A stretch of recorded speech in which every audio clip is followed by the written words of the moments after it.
महाभारत में कथा है जो इस प्रकार है।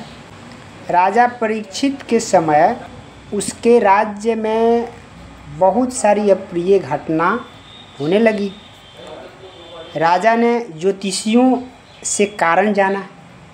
उन्होंने बताया कि कलयुग की शुरुआत हो चुकी है या कलयुग के कारण हो रहा है।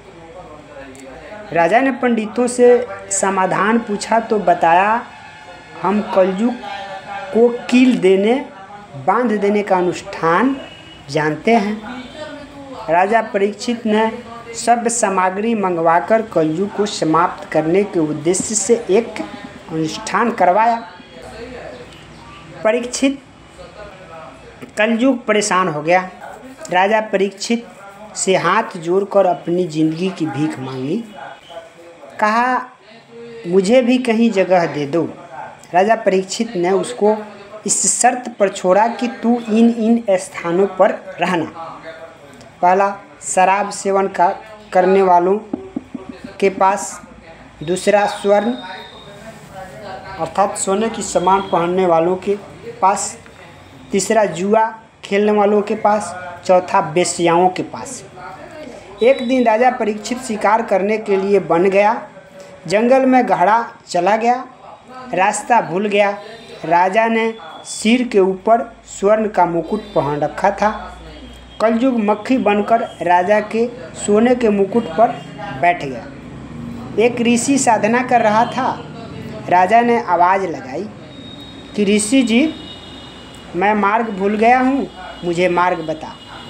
ऋषि साधना में व्यस्त था, कोई उत्तर नहीं दिया। कई बार ऐसे ही कहा परंतु उत्तर नहीं मिला। कलयुग ने राजा की बुद्धि भ्रष्ट कर दी। राजा को अभिमान हुआ कि मैं राजा हूँ, यह एक सामान्य व्यक्ति मेरा अनादर करके अपमान कर रहा है। कलयुग के प्रभाववश होकर राजा ने एक मरा हुआ सर्प को, जो उसने ऋषि की कुटिया की ओर आते समय कुटिया से थोड़ी दूरी पर देखा था, उसे तीर में टांग कर लाया। ऋषि जी के गले में मृत सर्प डाल दिया और चला गया।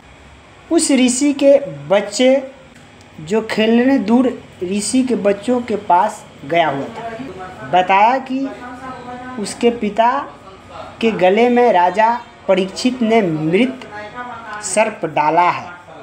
लड़का कुटिया पर आया और पिता के गले से सर्प उतारा और राजा परीक्षित को श्राप दे दिया कि राजा परीक्षित, तेरे को आज से 7 दिन बाद तक्षक सर्प डसेगा, तेरी मृत्यु हो जाएगी। 7 दिन बाद राजा परीक्षित को तक्षक सर्प ने डसा और मृत्यु हो गई। इससे स्पष्ट है कि जिसके घर में बशरीर पर सोना है उस पर कलयुग का दुष्प्रभाव रहता है, जो परेशानी का कारण बन सकता है, बना रहता है।